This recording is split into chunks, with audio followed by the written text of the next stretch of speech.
இயேசு கிறிஸ்துவின் இனிய நாமத்தில் வாழ்த்துக்கள். பிரசங்கி 7ஆம் அதிகாரம் 15ஆம் வசனத்திலிருந்து 28ஆம் வசனம் வரை. 27ஆம் வசனத்திலே பிரசங்கியாகிய சாலமோன் சொல்லுகிறார், காரியத்தை அறியும்படிக்கு ஒவ்வொன்றாய் விசாரணை பண்ணி இதோ இதை கண்டுபிடித்தேன் என்று பிரசங்கி சொல்லுகிறான் என்று சொல்லுகிறார். ஒவ்வொரு துறையாக அல்லது ஒவ்வொரு டிபார்ட்மெண்ட்டாக மனித வாழ்விலே காணப்படக்கூடிய அநேக காரியங்களை ஆராய்ச்சி பண்ணி இதோ இதை கண்டுபிடித்தேன் என்று சொல்லி அநேக காரியங்களை குறித்து இதுவரையிலும் பிரசங்கி புத்தகத்திலே அவர் சொல்லி இருக்கிறதை நாம் பார்க்கிறோம். 15ஆம் வசனத்திலே தொடங்குகிறார், இவை எல்லாவற்றையும் என் மாயையின் நாட்களில் கண்டேன்.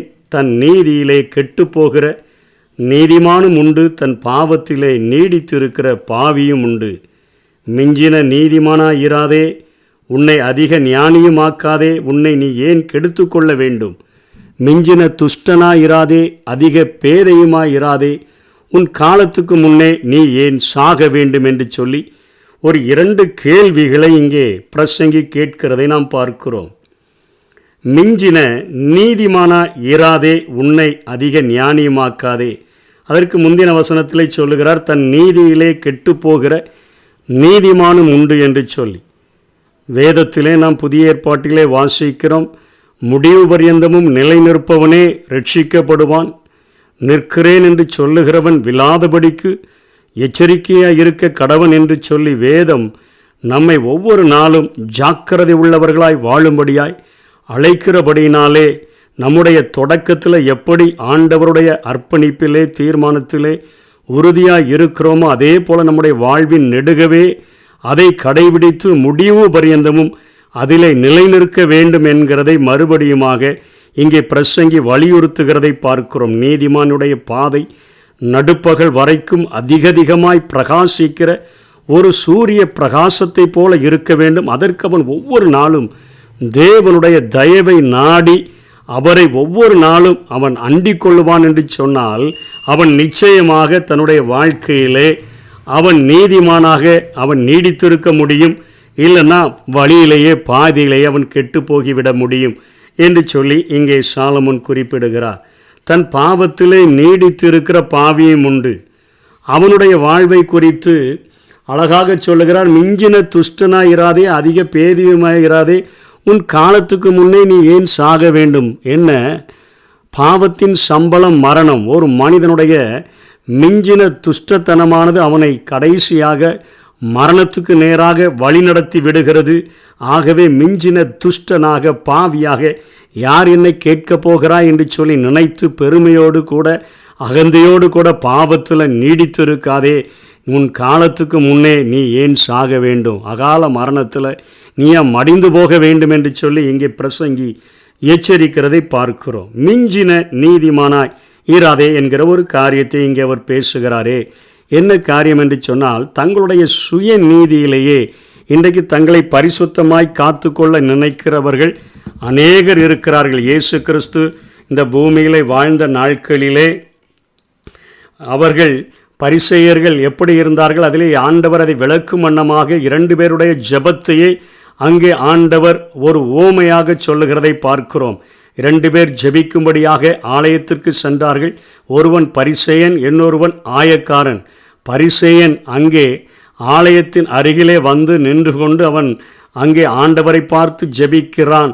நான் ஆண்டவரே, எல்லாவற்றிலும் நான் உமக்கு தசமபாகம் கொடுக்கிறேன், வாரத்தில் நான் 2 முறை உபவாசிக்கிறேன், நான் இப்படிப்பட்ட காரியங்களையெல்லாம் நான் செய்கிறேன், அந்த ஆயக்காரனைப் போல அல்ல என்று சொல்லி அவன் ஜெபிக்கிறான். ஆனால் ஆயக்காரனோ தூரத்தில் நின்று வானத்துக்கு கூட கண்களை ஏறெடுக்க துணியாம பாவியாகிய என் மேலே கிருபையாயிரும் என்று சொன்ன பொழுது அந்த பரிசேயன் அல்ல ஆயக்காரனே நீதிமானாக்கப்பட்டவனாக திரும்பி சென்றான் என்று இயேசு அருமையான ஒரு பாடத்தை கற்றுக் கொடுத்ததை நாம் பார்க்கிறோம். ரோமர் 10ஆம் அதிகாரம் 3ஆம் வசனம் 4ஆம் வசனத்தில் பவுலப்போஸ்தலன் எப்படி எழுதுகிறார், எப்படியெனில் அவர்கள் தேவ நீதியை அறியாமல் தங்கள் சுய நீதியை நிலைநிறுத்த தேடுகிறபடியினால் அவர்கள் தாங்கள் இப்படி உபவாசித்தால் போதும், இப்படி ஜபித்தால் போதும், இப்படி காரியங்களை செய்தால் போதும், இப்படி நாம் வாழ்ந்தால் போதும் என்று அவர்களுடைய சுயநீதியை நிலைநிறுத்த தேடுகிறபடியினால் தேவனுடைய நீதிக்கு அவர்கள் கீழ்ப்படியாது இருக்கிறார்கள் அப்படின்னு சொல்லிட்டு கீழே சொல்லுகிறார், விசுவாசிக்கிற எவனுக்கும் நீதி உண்டாகும்படியாக கிறிஸ்து நியாயப்பிரமாணத்தின் முடிவாக இருக்கிறார். நியாயப்பிரமாணத்தின்படி அப்படியே நடந்துட்டா நம்ம முழுவதும் நாம் பரிசுத்தமாக இருக்கிறோம், பரிசுத்தமாக பாதுகாக்கப்பட்டு விடுவோம் என்று சொல்லி அவர்கள் நினைக்கிறார்கள். ஆனால் இயேசு கிறிஸ்து நியாயப்பிரமாணத்தின் முடிவாக இருக்கிறார் என்று சொல்லிவிட்டு பவுலப்போஸ்தலன் அடுத்தபடியாக சொல்லிக் கொடுக்கிறார் 13ஆம் வசனத்தில் 9ஆம் வசனத்தில் என்னவென்றால், கர்த்தராகிய இயேசுவை உன் வாயினால் அறிக்கையிட்டு தேவன் அவரை மரித்தோரிலிருந்து எழுப்பினார் என்று உன் இருதயத்தில் நீ விசுவாசித்தால் ரட்சிக்கப்படுவாய். இயேசு கிறிஸ்து எனக்காக மரித்தோரிலிருந்து எதற்கு உயிரோடு கூட எழுந்திருக்கிறார், என்னை ஆண்டவரோடு கூட கிட்ட சேர்க்கும்படியாக, பிதாவோடு கூட கிட்டி வரும்படியாக, அவருடைய மரணத்தினாலே என்னுடைய காரியங்களை, என்னுடைய பாவங்களை எல்லாம் அவர் நீக்கி என்னை அவருடைய இரத்தத்தினாலே சுத்திகரித்து ஆண்டவருக்கு பிள்ளையாக மாறும்படியான ஒரு ஸ்லாக்கியத்தை தரும்படியாய் அவர் மரித்தோரிலிருந்து எழும்பினார் என்று உன் இருதயத்தில் விசுவாசித்தால் நீ ரட்சிக்கப்படுவாய். நீதி உண்டாக இருதயத்தில் விசுவாசிக்கப்படும், ரட்சிப்புண்டாக வாயினாலே அறிக்கைப்படப்படும் என்று சொல்லிட்டு 13ஆம் வசனத்தில் சொல்கிறாரு, ஆதலால் கர்த்தருடைய நாமத்தை தொழுது கொள்ளுகிற எவனும் ரட்சிக்கப்படுவான். எது தொழுது கொள்ளுகிற, ஆராதிக்கிற, ஒர்ஷிப் பண்ணுகிற, அதற்கு ஒரு அழகான ஒரு முறையை அவர் சொல்லுகிறார். ரோமர் 12ஆம் அதிகாரம் 2ஆம் வசனத்தில், நீங்கள் இந்த பிரபஞ்சத்திற்கு ஒத்த வேஷம் தெரியாமல் அவருடைய பிரியமும் பரிபூரணமான சித்தம் நன்மை இன்னதென்று பகுத்தறியத்தக்கதாக உங்கள் மனம் புதிதாகிறதுனால மறுரூபமாகுங்கள். ஒவ்வொரு நாளும் அவருடைய பக்கத்தில் வரும்படியாய், கிட்டி சேரும்படியாக நம்ம ஒவ்வொரு நாளும் நம்முடைய வாழ்க்கையை அர்ப்பணித்து வாழ வேண்டும். அதனால் என்னுடைய சுய நீதியில் நான் இப்பொழுது நீதிமானாய் இருக்கிறேன் என்று சொல்லி இயேசு கிறிஸ்து வாழ்ந்த நாட்களிலே பரிசேயர்கள் மார்பு தட்டினது போல நீ மிஞ்சின நீதிமானாய் உன்னை காட்டாத, அதிக ஞானின்னு சொல்லி உன்னை நீ நினைக்காத, உன்னை ஏன் நீ கெடுத்து கொள்ள வேண்டும்?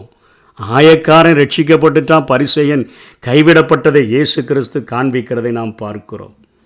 ஆகவே நம்ம இப்பொழுது திறந்த முகமாய் கர்த்தருடைய மகிமையை கண்ணாடியில் காண்கிறது போல கண்டு ஆவியாயிருக்கிற அந்த சாயலாகத்தானே மகிமையின் மேல் மகிமையடைந்து ஒவ்வொரு நாளும் நம்ம மறுரூபப்படும்படியாக நாம் அழைக்கப்பட்டிருக்கிறோம். இங்கே சாலமோனே சொல்லுகிறார் 7:20, ஒரு பாவமும் செய்யாமல் நன்மையை செய்யத்தக்க நீதிமான் பூமியில் இல்லை என்று சொல்லுகிறார். தேவனுடைய கிருபை இல்லாமல் எந்த ஒரு மனிதனும் அவன் நீதிமானாக இருக்க முடியாது. பவுலப்போஸ்தலன் 3ஆம் அதிகாரம் ரோமர் 3:21 அதே சொல்லுகிறார், எல்லா மனுஷரும் பாவம் செய்து தேவ மகிமையற்றவர்களாகி. அப்போது ஆண்டவருடைய கிருபையினால் மாத்திரம்தான் நாம் பரிசுத்தவான்களாய் மாற்றப்படுகிறோம். இயேசு கிறிஸ்துவினுடைய அவருடைய இரத்தம் என்னுடைய சகல பாவங்களையும் கழுவி என்னை சுத்திகரிக்கும். அவருடைய இரத்தத்தினால் நான் கழுவப்படும் பொழுது அந்த இரத்தம் எனக்கு விலை கிரயமாக செலுத்தப்பட்டபடியினால் நான் காணியாட்சிக்கு புறம்பாயிருந்த நான், கிறிஸ்து இல்லாமல் இருந்த நான், தேவனற்றவனாக இருந்த நான் ஒரு காட்டு ஒலிவ மரத்தின் கிளையாக இருந்த நான், கிருபையினால் நல்லொலிவ கிளையாக நான் அந்த ஒலிவ மரத்தின் கிளையாக ஒட்டப்பட்டு தேவனை அப்பா என்று கூப்பிடுகிற அந்த புத்திர சுவிகாரத்தினுடைய ஆவியையும் பெற்றுக்கொள்ளுகிறேன். இது என்னுடைய சுய நீதியினால் அல்ல, என்னுடைய நான் கடைபிடிக்க வேண்டுமென்று கட்டாயமாக கடைபிடிக்கிற காரியத்தினால் அல்ல, அவருடைய கிருபையினால் இவைகள் எனக்கு நடக்கிறது என்று சொல்லி நினைக்கிற, விசுவாசிக்கிற, அறிக்கையிடுகிற எந்த ஒரு மனிதனும் அவன் நீதிமானாக மாற்றப்படுகிறான். அப்படி நீதிமானாக மாற்றப்பட்ட மனிதன் நெடுகவே தன்னுடைய வாழ்க்கையில் அதை கடைபிடித்து அவன் எடுத்த தீர்மானத்தில் முடிவு பரியந்தமும் அதில் நிலைத்திருந்து ஒரு காரியத்தினுடைய முடிவை ஒரு தொடக்கத்தை பார்க்கிலும் அதனுடைய முடிவு நல்லதென்று சொல்லுகிறாரே, முடிவு பரியந்தமும் நிலை நிற்பவனே ரட்சிக்கப்படுவான். அப்படிப்பட்ட காரியத்தில் நிலைத்திருந்தால் மாத்திரமே நாம் ரட்சிக்கப்படுவோம், நீதிமானாய் இருப்போம். நம்முடைய பாதை நடுப்பகல் வரைக்கும் அதிகமாக பிரகாசிக்கிற சூரிய பிரகாசம் போல இருக்கும். என் பலத்தில் நான் நீதிமானாய் இருப்பேன், மிஞ்சின நீதிமானாய் இருப்பேன். என் பலத்தில் நான் ஞானியாயிருப்பேன் என்று சொல்லுகிறதை பார்க்கலாம். அவரே தேவனால் நமக்கு ஞானமானார், பரிசுத்தமானார், நீதியானார், மீட்பானார் என்று விசுவாசித்து இயேசுவே என் உள்ளத்தில் வாங்க, எனக்கு உதவி செய்யுங்கன்னு கேட்டால் நம்ம இந்த பூமியில் நீதிமானாய் வாழ வைப்பதற்கு அவர் நிச்சயம் உதவி செய்வார். அப்படிப்பட்ட கிருபைகளை தேவன் நமக்கு தந்தருள்வாராக. ஆமென். படுக்கையிலே உம்மை நினைப்பேன், ராஜாமத்தில் தியானம் செய்வேன். துணையாளரே உம் நிழலை தொடர்ந்து நடந்து வளர்வேன். துணையாளரே உம் நிழலை தொடர்ந்து நடந்து வளர்வேன்.